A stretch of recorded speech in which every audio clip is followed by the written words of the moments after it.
सदगुरु कबीर बीजक साकी प्रकरण साकी 72।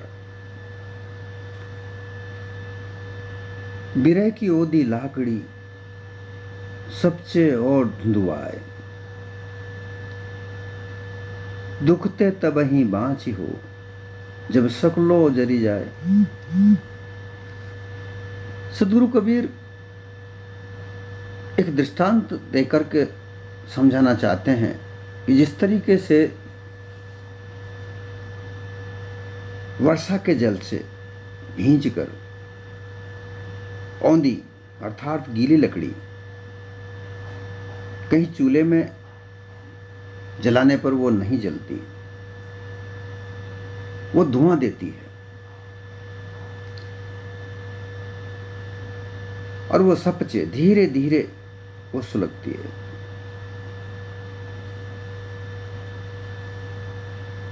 उसमें उसे बड़ा कष्ट होता है, जो जलाने वाला होता है वो उसे बार बार ठोकता है, बार बार उसके कोयले झाड़ता है, बार बार उसे ठूंसता है, चूल्हे में धकेलता है, वो कष्ट देता है। परंतु जब तक उसमें नमी होती है, जब तक वो गीलापन उसमें होता है, जो जल से उसमें समाया हुआ होता है, वो जब तक नहीं निकल जाता तब तक वो धुआं देती है। और जब उसमें से वो गीलापन निकल जाता है तब वो जलने लगती है। और वो धुआं तब तक देती है जब तक वो पूरी नहीं जल पड़ती, जब तक उसमें पूरी तरह से अग्नि नहीं लग जाती तब तक वो धुआं देती है। इस बात को देखकर सदगुरु कबीर ने एक विचार इस संसार को दिया कि हे लोगों, जब तक तुम्हारे अंदर से, तुम्हारे हृदय से यही गीलापन, यही लचीलापन, गीलेपन से अर्थार्थ है लचीलापन, अर्थात बहुविकल्पता, मन विकल्प और संकल्प की पंखुड़ियों पर जब रहता है तो यहाँ विकल्पता में अनेकता होती है। विभिन्न प्रकार के मतपंथों में उसकी विकल्पता होती है कि यह मत अच्छा है या यह मत अच्छा है या यह मत अच्छा है, या यूँ कहें कि विभिन्न प्रकार के देवताओं की मान्यता इस संसार में है, वह विकल्पता उसकी उन देवताओं में लगी होती है। परंतु जब कोई सच्चा सद्गुरु उनको मिलता है तब उनकी संकल्पता आती है कि मुझे गुरु के अलावा और कुछ नहीं करना। और ये संकल्पता होती है, संकल्पता एकता होती है, एकत्व होता है, विकल्पता अनेकता होती है। ईश्वर ब्रह्म परमात्मा तीन देवों की कल्पना ये वाणी की कल्पना मात्र है जो विकल्पता है। कोई किस इष्ट की ओर आकर्षित होता है, कोई किसी इष्ट की ओर आकर्षित होता है संयोग से, क्योंकि एक संयोग एक ऐसी है, संयोग से ही उसे कोई गुरु मिलता है। अब वो गुरु योगी भी हो सकता है, ब्रह्मज्ञानी भी हो सकता है, भक्त भी हो सकता है। जैसा उसको गुरु संयोग से मिलता है उसी का उसे ज्ञान प्राप्त होता है, उसी से उसे वो रास्ता प्राप्त होता है। जिस रास्ता, उस रास्ते में वह भीग जाता है, अर्थात उस ज्ञान में, उस योगी या ब्रह्मज्ञानी या भक्त के बताए हुए विचार में वह रसलीन हो जाता है, भावहीन हो जाता है।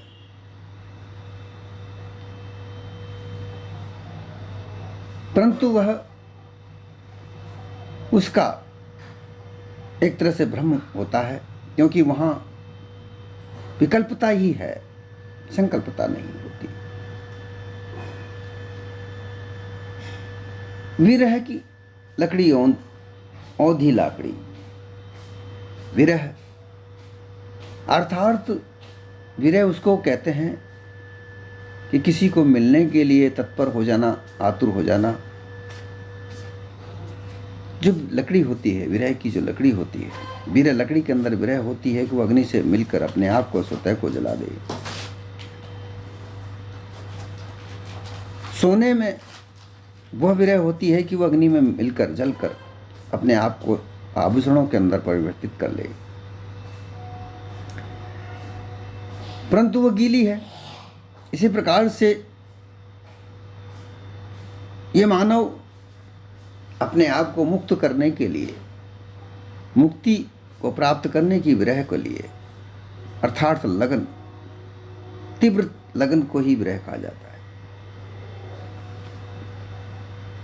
कि मुझे मुक्ति मिले, और मुक्ति कहाँ से मिले यह उसमें लगता है।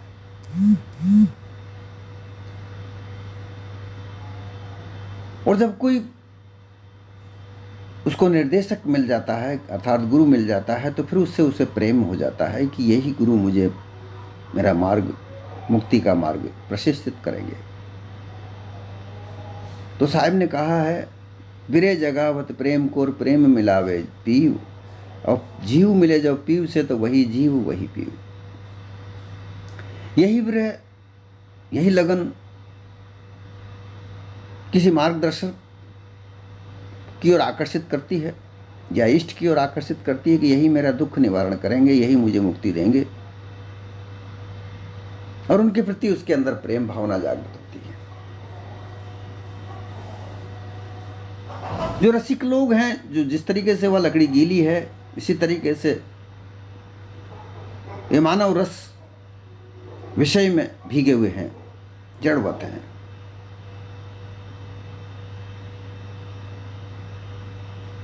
कहा जाता है, एक जगह साहिब की एक साखी है,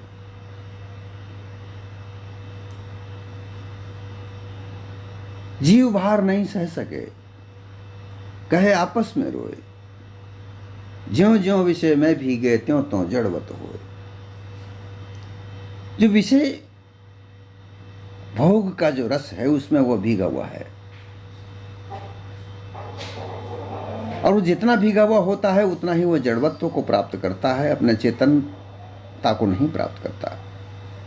और जब तक चेतनता नहीं है, जागृति नहीं है, तब तक वो सत्य असत्य को प्राप्त नहीं कर सकता। तो ये भक्ति, ब्रह्मज्ञान, योग, ये भी अपने आप में रस हैं। भक्ति रस है, योग रस है, ब्रह्मज्ञान रस है, जिनको राम रस, प्रेम रस इत्यादि के नाम से, अमृत रस के नाम से जाना जाता है। और लोगों ने, गुरु प्रपंचियों ने इसको रोचकता से अपनी काल्पनिक वाणी से रचकर इस संसार में प्रसारित कर रखा है, जिसे लोग सीख कर उनके प्रति आदर बताते हैं। गुरु के प्रति जो प्रेम होता है वो आदर होता है।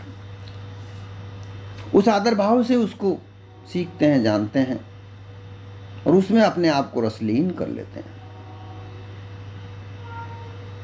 जब वो रसलीन हो जाते हैं, फिर वह वहाँ जिस पंथ में, जिस गुरु का वो शिष्य होता है, उसी के रस में रसलीन होकर वहाँ पर वो लाचार हो जाता है, क्योंकि वहाँ रस तो मिलता है परंतु बड़ी लाचार स्थिति में मिलता है। वो लाचारी मिलती है, शक्तिहीनता मिलती है, निर्बलता मिलती है। विरह की अग्नि वहां जलती है। वह बड़ी मुश्किल से उस रास्ते पर चल पाता है, क्योंकि वहां अपने अपने उठने के, बैठने के सभी प्रकार के नियम, खाने पीने के नियम, अलग अलग तरह के नियम होते हैं, उनको वो निभाता है।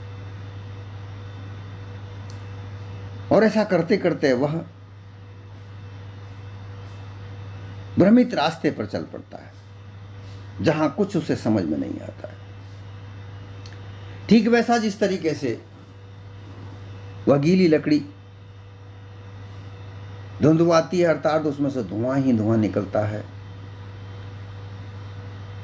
उसमें से अग्नि की तपत नहीं निकल पाती, अर्थात प्रकाश अग्नि का प्रकाश नहीं निकल पाता, केवल धुआं ही धुआं निकालता है जो अंधकार पैदा करता है। उसी प्रकार से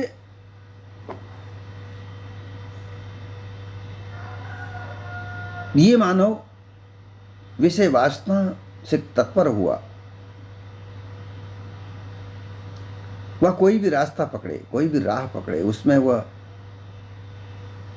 धुएं को ही प्राप्त होता है, प्रकाश को प्राप्त नहीं होता।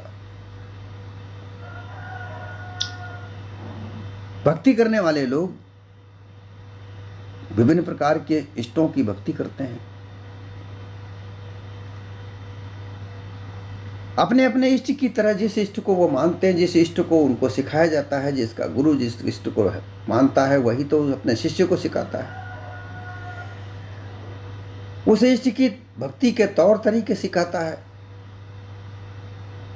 आयोजन सिखाता है, और उस आयोजन के अंदर करने के लिए जो जो वस्तु की जब आवश्यकता होती है वही वस्तु उस आयोजन में लगाई जाती है। जिनसे चाहे वो भक्त नफरत करे या उसे अच्छा लगे, जो वस्तु नफरत की जाने वाली होती है उससे भी नफरत को हटाकर उससे प्रेम करना होता है, उससे लगाव करना होता है।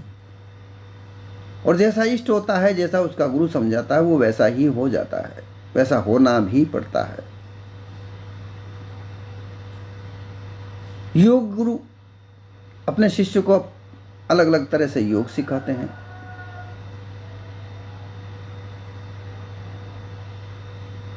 कोई हठ योग सिखाता है, अनमस्क योग सिखाता है, राज योग सिखाता है, ज्ञान योग सिखाता है, ध्यान योग सिखाता है। अलग अलग तरीका, जिस तरीके का कोई योगी मिलेगा वो उस तरीके का योग सिखाता है। और ऐसे गुरु के निर्देशन में जब उसका जीवन चलता है तो गुरु के निर्देश को ही पालना होता है, चाहे उसे पसंद हो या ना हो। इतना करने के बाद में भी प्राप्त कुछ होता नहीं, कल्पना ही है। उसको यही कहा जाता है कि भाई हमने ऐसा ही देखा है, यही मानना पड़ेगा, हमारे महापुरुषों ने यही बताया है। जबकि वह ध्यान में जो भी कुछ देखते हैं वो सब तत्वों का प्रकाश होता है, विभिन्न तत्वों का प्रकाश वहां दिखता है।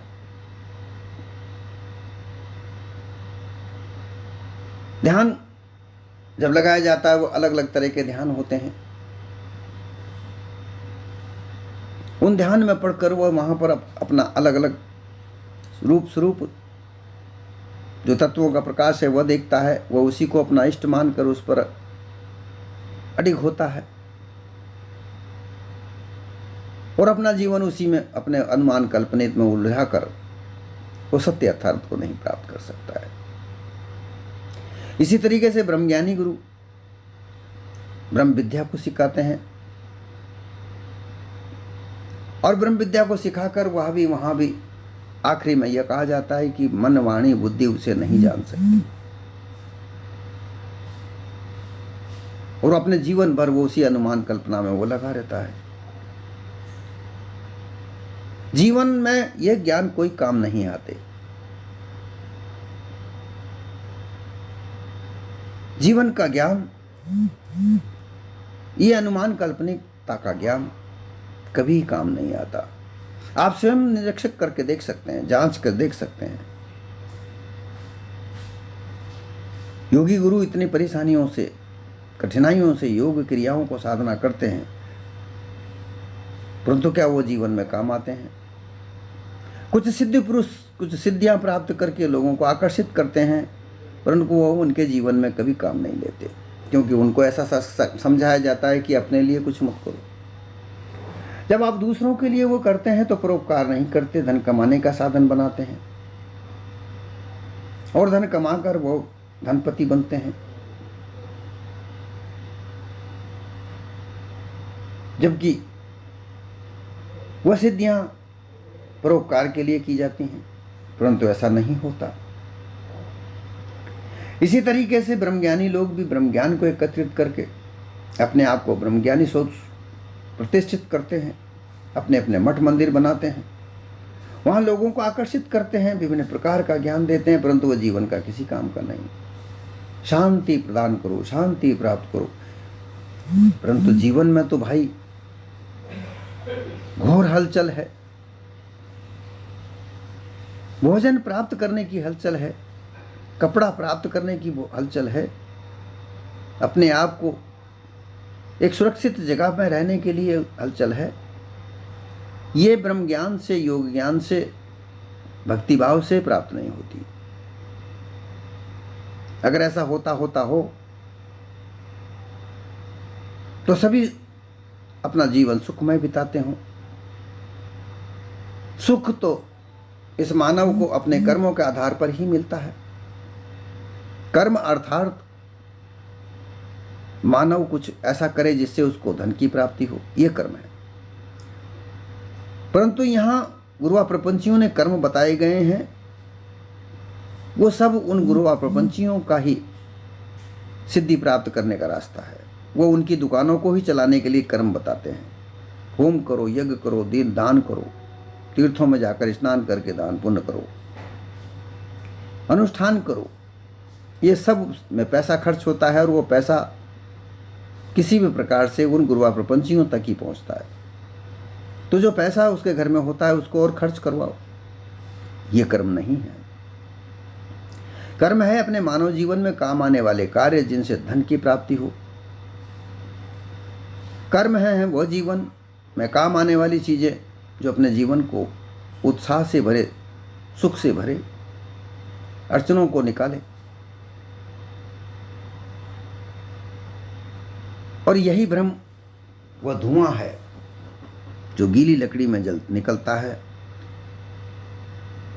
क्योंकि ये मानव विषय वासना में अपने आप को डालकर गीला कर रहा है। और इसी वजह से वो किसी ना किसी लोभ लालच में आकर वो ऐसे गीले रास्ते पर चलता है जो अपने आप को गीला करता है।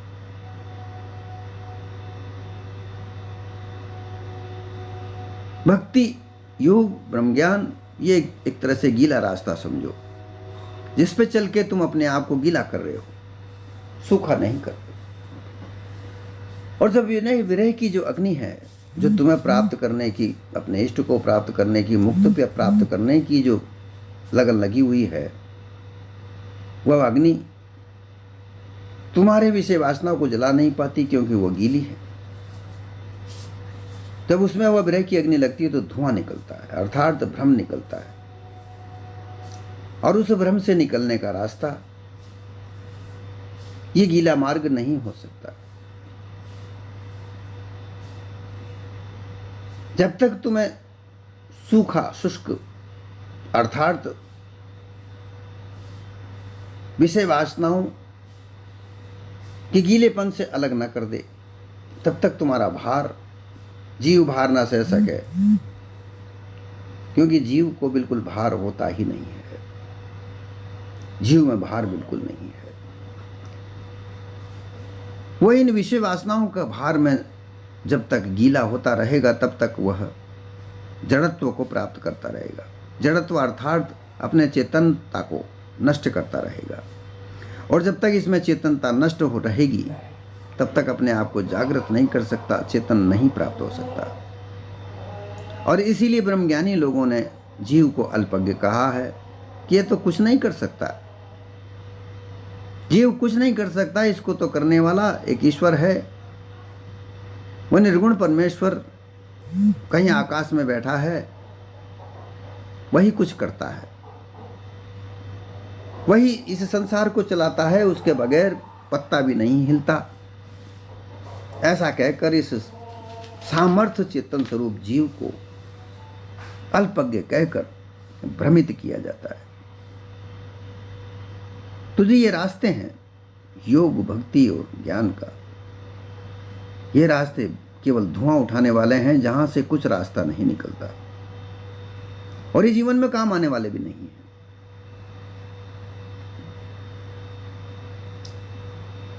सपचे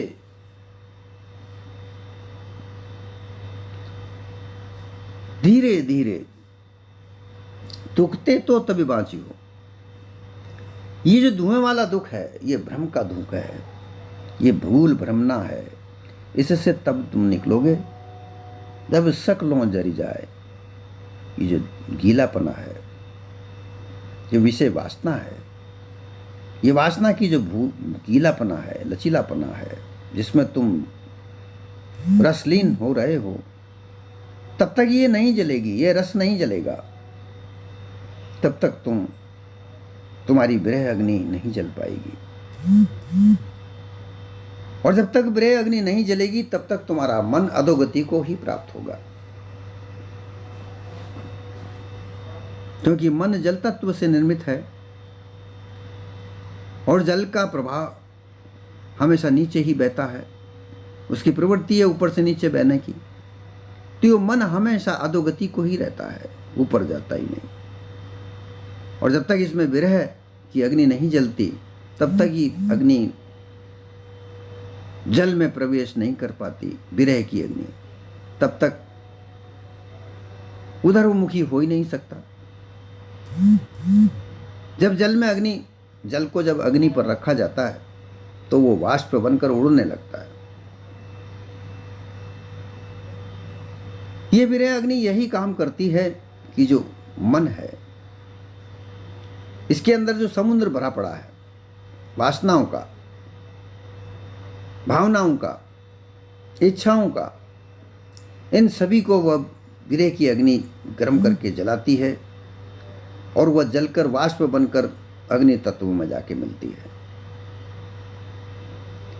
जब वो अग्नि तत्व में प्रवेश होती है, जल भुनकर वो पवित्र अग्नि होती है। और पवित्र अग्नि होने के लिए उसे और आगे बढ़ना पड़ता है, जिसको ज्ञान का प्रकाश कहा जाता है। वह शुद्ध ज्ञान, वह प्रकाश तब तक नहीं मिलता तब तक तुम इस अपने गीलेपन को नहीं मिटाते, इस लचीलेपन को नहीं मिटाते। बीच में और भी रास्ते हैं, क्योंकि अग्नि तत्व जाकर के वायु में मिलता है, जहां वो अग्नि फिर शांत हो जाती है, क्योंकि वायु में तप तो होता है, तपस तो होती है। वह तपस जाकर गगन में जाकर शांत होती है, तब जाकर कहीं शुद्ध सतोगुण, रजोगुण, तमोगुण से पार शुद्ध जो ज्ञान प्राप्त होता है, वह विवेक होता है। उस विवेक को प्राप्त करने के बाद ही पूर्णतः आप निश्चय कर पाते हो, आप ये देख पाते हो, आप ये समझ सकते हो कि तुम्हें किसको प्राप्त करना है।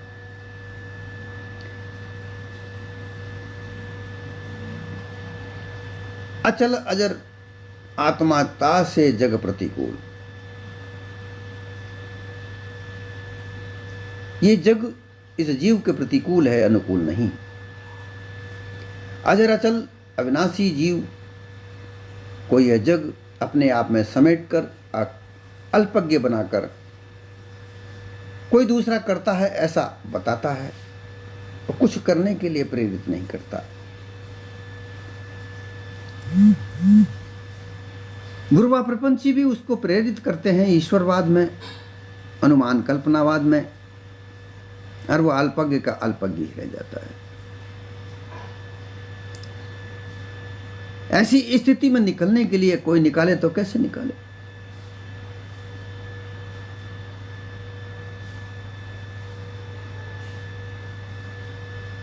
बहुबंधन में बांधियो एक विचारो जी, केवल छूटे आपने के छुड़ावे पी। ये गुरुवा प्रपंचियों ने इस जीव को विभिन्न प्रकार के बंधनों में बांध दिया है। विभिन्न प्रकार के बंधन, विभिन्न प्रकार के मान्यताओं में बांधकर इसको अल्पज्ञ कर दिया। इसको कहा जाता है कि तुम तो एक ईश्वर के पुत्र हो, अंश हो। तुम्हारा कर्ता धरता हुआ आसमान में बैठा हुआ है, वही जो करेगा हुआ। ब्रह्मज्ञानी कहते हैं कि तुम तो उसका भास मात्र हो, तुम उसकी परछाई मात्र हो। योगी महाविज्ञान का एक अंश बताते हैं। इस प्रकार से तुम्हें अपना असल स्वरूप नहीं बताते कि तुम निज स्वरूप में तुम्हारी स्थिति क्या है। तुम चेतन जागृत हो, सर्व सामर्थ्य तुम हो, अविनाशी हो, जिस तुम्हारा जन्म मरण नहीं होता, ऐसी स्थिति को प्राप्त होते हो। ऐसी नहीं बताकर अनुमान कल्पना में डालने वाले, परंतु यह गीलापन तुम्हारी जो विरह की अग्नि है उसमें से धुआं ही निकालती है, रोशनी प्राप्त नहीं करती। जब यह विरह,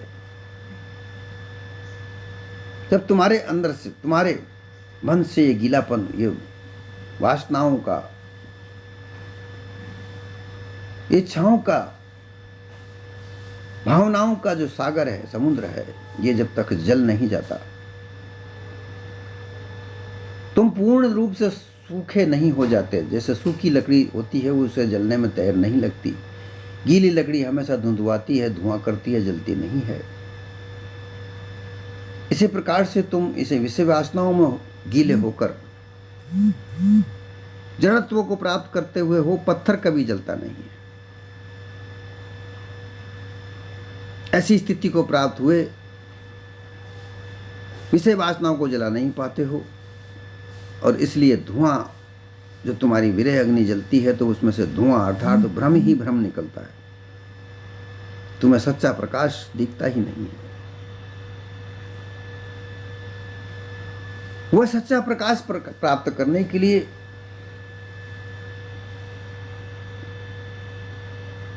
विरह की अग्नि बैराग है, बैराग रूप विरह की अग्नि। यह वैराग जब तक तुम प्राप्त नहीं करोगे, अर्थात अलगाव, विषय वासनाओं से दूरी रखना, यह वैराग है। विवेक अर्थात सत्य असत्य को परखना, जांचना।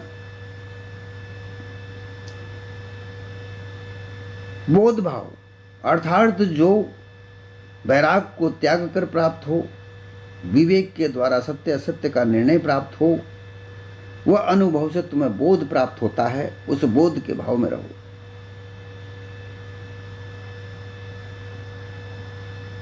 भावनाओं के भाव में नहीं। भावनाओं का बोध, इच्छाओं का बोध, ये सब तुम्हारे मन के अंदर भरा पड़ा है। इसका समुद्र भरा पड़ा है।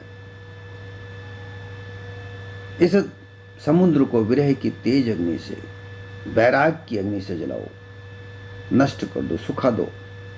जब यह तुम्हारा समुद्र इन सब से जलकर नष्ट हो जाएगा, तब वहां प्रकाश, अर्थात तब वहां तुम्हें ज्ञान का रोशनी प्राप्त होगी। वहां तो जल ही भरा पड़ा है। विषय वासना, इच्छा, कामना, इन सब की अग्नि भरी पड़ी, जल भरा पड़ा है। उसमें अग्नि कैसे प्रज्वलित हो सकती है? इसलिए तब तक तुम्हें वह रोशनी नहीं प्राप्त हो सकती, विवेक रूपी रोशनी प्राप्त नहीं हो सकती, तब तक वैराग की अग्नि तुम्हारे अंदर न जले। दृढ़ वैराग की अग्नि।